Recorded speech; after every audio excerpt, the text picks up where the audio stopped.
Thank you very much. Thank you.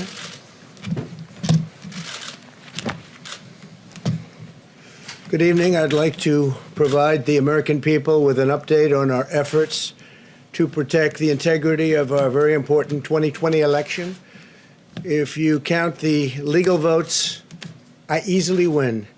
If you count the illegal votes, they can try to steal the election from us. If you count the votes that came in late, we're looking at them very strongly, but a lot of votes came in late.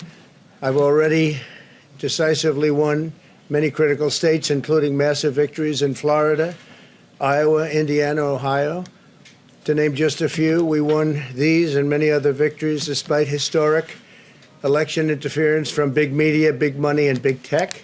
As everybody saw, we won by historic numbers. And the pollsters got it knowingly wrong. They got it knowingly wrong. We had polls that were so ridiculous, and everybody knew it at the time. There was no blue wave that they predicted. They thought there was going to be a big blue wave. That was false. That was done for suppression reasons. But instead, there was a big red wave. And it's been properly acknowledged, actually, by the media. They were, I think, very impressed. But that was after the fact. That doesn't do us any good. We kept the Senate despite having twice as many seats to defend as Democrats. And in a really much more competitive states, we did a fantastic job with the Senate. I think we're very proud of what's happened there. We had many more seats to defend. They spent almost $200 million on Senate races in South Carolina and Kentucky alone, 2 races, and hundreds of millions of dollars overall against us. At the national level, our opponents' major donors were Wall Street bankers and special interests. Our major donors were police officers, farmers, everyday citizens. Yet for the first time ever, we lost 0 races in the House. I was talking to Kevin McCarthy today. He said he couldn't believe it. 0 races. Very unusual thing, 0. And actually won many new seats with, I think, many more on the way. This was also the year of the Republican woman. More Republican women were elected to Congress than ever before. That's a great achievement. I won the largest share of non-white voters of any Republican in 60 years, including historic numbers of Latino, African American, Asian American, and Native American voters, the largest ever in our history. We grew our party by 4 million voters, the greatest turnout in Republican Party history. Democrats are the party of the big donors, the big media, the big tech, it seems, and Republicans have become the party of the American worker, and that's what's happened.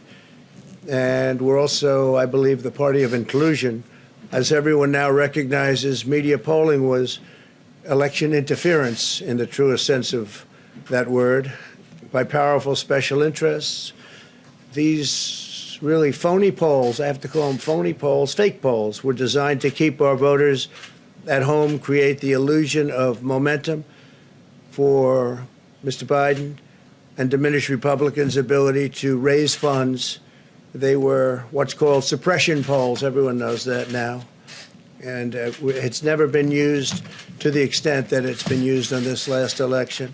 To highlight just a few examples, the day before election, Quinnipiac, which was wrong on every occasion that I know of, had Joe Biden up by 5 points in Florida, and they were off by 8.4 points, and I won Florida easily. So they had me losing Florida by a lot, and I ended up winning Florida by a lot. Other than that, they were very accurate. They had him up 4 points in Ohio, and they were off by 12.2 points. And I also won Ohio, great state of Ohio, very easily. The Washington Post had Biden up 17 points in Wisconsin, and it was basically even. They were off by about 17 points. And they knew that. They're not stupid people. They knew that. Suppression. There are now only a few states yet to be decided in the presidential race. The voting apparatus of those states are run in all cases by Democrats. we were winning in all the key locations by a lot, actually. And then our numbers started miraculously getting whittled away in secret, and they wouldn't allow legally permissible observers. We went to court in a couple of instances, and we were able to get the observers put in. And when the observers got there, they wanted them 60, 70 feet away, 80 feet, 100 feet away, or outside the building to observe people inside the building. And we won a case, a big case, and we have others happening. There are lots of litigation, even beyond our litigation. There's tremendous amount of litigation generally because of how unfair this process was. And I predicted that. I've been talking about mail-in voting for a long time. It's really destroyed our system. It's a corrupt system, and it makes people corrupt even if they aren't by nature. But they become corrupt. It's too easy. They want to find out how many votes they need, and then they seem to be able to find them. They wait, and then they find them. And you see that on election night. We were ahead in vote in North Carolina by a lot, tremendous number of votes. And we're still ahead by a lot, but not as many, because they're finding ballots all of a sudden. Oh, we have some mail-in ballots. It's amazing how those mail-in ballots are so one-sided, too. I know that it's supposed to be to the advantage of the Democrats, but in all cases, they're so one-sided. We were up by nearly 700,000 votes in Pennsylvania. I won Pennsylvania by a lot, and that gets whittled down to, I think they said now we're up by 90,000 votes, and they'll keep coming and coming and coming. They find them all over, and they don't want us to have any observers, although we won a court case. The judge said you have to have observers. Likewise in Georgia, and they're appealing. Actually, they're appealing. We won a case that we want people to watch, and we want observers, and they're actually appealing, which is sort of interesting. I wonder why they'd appeal, that all we want to do is have people watch as they do the vote tabulations. Likewise in Georgia, I won by a lot, with a lead of over getting close to 300,000 votes on election night in Georgia. And by the way, got whittled down, and now it's getting to be to a point where I'll go from winning by a lot to perhaps being even down a little bit.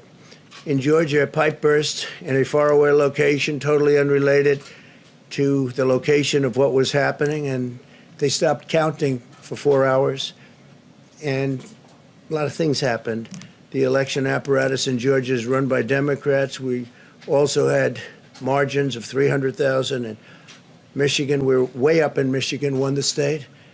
And in Wisconsin, we did likewise fantastically well. And that got whittled down. In every case, they got whittled down.